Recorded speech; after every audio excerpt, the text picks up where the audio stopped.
The motto that always guides those who achieve their goals is, if I want to, it depends on me. We don't look to others as solutions to our problems. As Henry Ford wisely expressed, never complain, never explain. One of Brian Tracy's most impactful speeches is about taking responsibility. Applause, you are the architect of your own destiny, the director of your own life. You have the steering wheel of your existence. You are where you are and who you are due to your own conduct and behavior. It has been reiterated several times that it's not the government, not our parents, not your boss, not your family, nor your circumstances. It's you. If you ever seek the reason for how things are going in your life, look in the mirror. The highly responsible, high-performance, and successful person always confronts themselves in the mirror. If you desire a change in your life, it's up to you to make it happen. Something I've learned, and sometimes it's hard to assimilate, is that no one else can live your life for you. No one else can make decisions for you. Ultimately, no one else really cares about you as much as you do. The winning motto is always, if I want to, it depends on me. We don't look to others as solutions to our problems.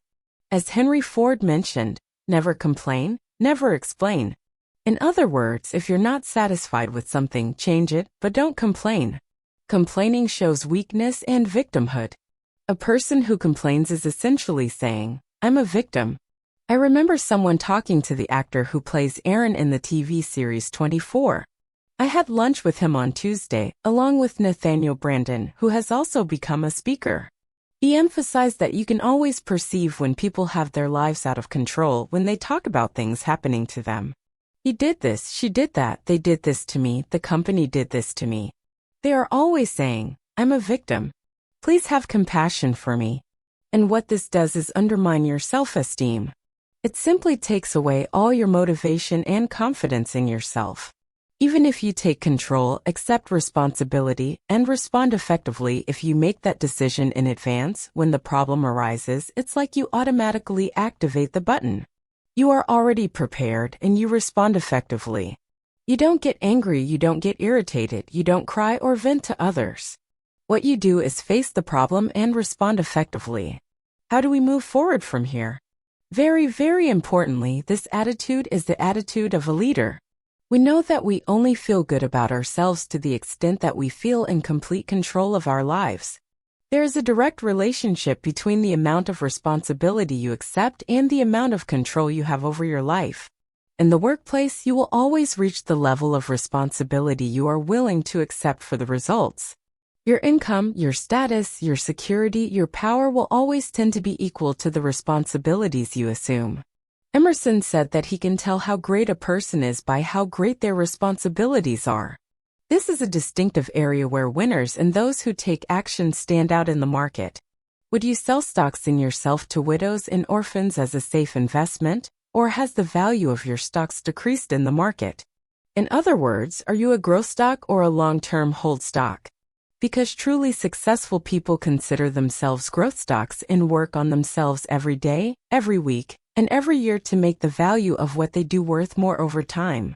The winning human accepts full responsibility for continuously improving their skills and becoming more valuable each year. Now here's another aspect of responsibility. The winner always asks, what results are expected of me? One of the qualities of outstanding performers is that they always focus on results. They always ask themselves, why am I on the payroll? And if you're not sure why you're on the payroll, the first thing you should do is sit down with your boss and ask. You don't have to use those words, but here's a very simple technique. Write a job description of what you think you're expected to do and make a list of all the things you're supposed to achieve. And give it to your boss. Ask your boss to organize that list in order of priority. What's most important? What's second in importance? What's third in importance? And then always work on what's most important to your boss.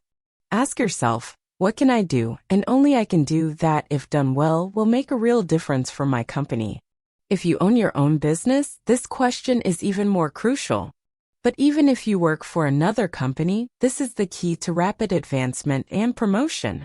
Do what will make a difference. Take responsibility for specific results. Always results that make a difference. Winners always focus on solutions, asking, where do we go from here? What do we do from this moment forward? There's a big difference. We're eager to achieve things and do them as quickly and easily as possible. Because often we're ignorant and don't know everything we need to know. Often we're ambitious and in a hurry. Often we're vain and our ego gets in the way. Due to these things, we make mistakes, and all human beings make mistakes. A person who cannot accept the fact that others make mistakes is not destined for greatness or leadership. Taking complete responsibility for your success is the starting point for all great achievements.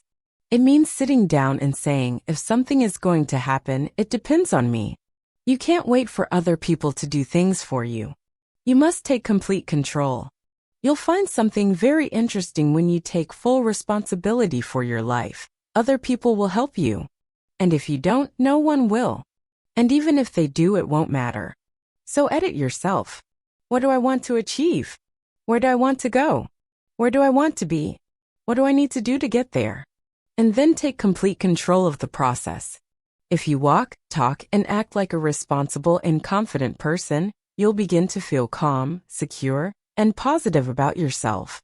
If you resist the tendency to blame others when things go wrong, if you discipline yourself to accept full responsibility for what happens in your life, your self-esteem will increase, and you'll feel much better about yourself and everything you're doing.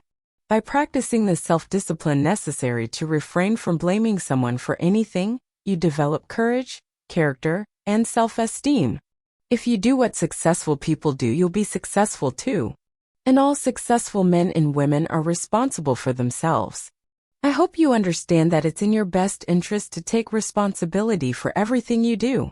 I also want to suggest that many times it's even better to take responsibility for other people's mistakes. I can hear you say, why should I take responsibility for someone else's mistakes? Just look at a baby. During the first years of life, every gesture, every facial expression, every stumbling word has a message for the baby's parents. I depend completely on you. I can't do anything for myself. Even if I try, I can't be responsible for the consequences. After all, I'm just a baby. However, 10 or 12 years later, when the child enters adolescence, this message to the parents will be very different. It will sound something like this: why don't you leave me alone? I want to be totally independent. I don't want to do anything other than think about myself. Certainly, I don't want to accept any responsibility beyond my very defined needs and desires. Only when we finally become adults do the first two messages, I depend entirely on you, and I am totally independent of you, become, you can depend on me, which is the true adult perspective.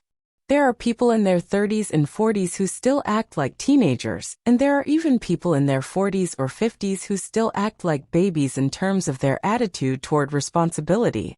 These types of people can be difficult to be around, especially if you have to work with them. Anyone can have an excuse for absolutely anything, and people have never been better at it than they are today. But the downside of excuses, even good ones, is that no one really believes them. No matter what people tell you, if you make excuses, they will know it and think less of you. But if you refuse to rely on excuses, people will also know it and admire you for it. Many people use excuses, but no one really accepts them.